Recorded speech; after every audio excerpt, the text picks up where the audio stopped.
जय शिवराय, जय शंभूराजे सर्वांना।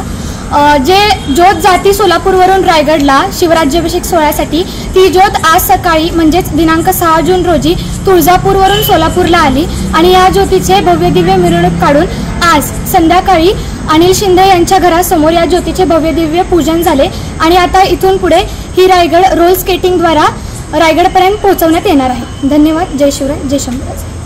लोकदर्शन मराठी चॅनलला सबस्क्राइब करा, बेल बटनला क्लिक करा व लाईक करायला विसरू नका।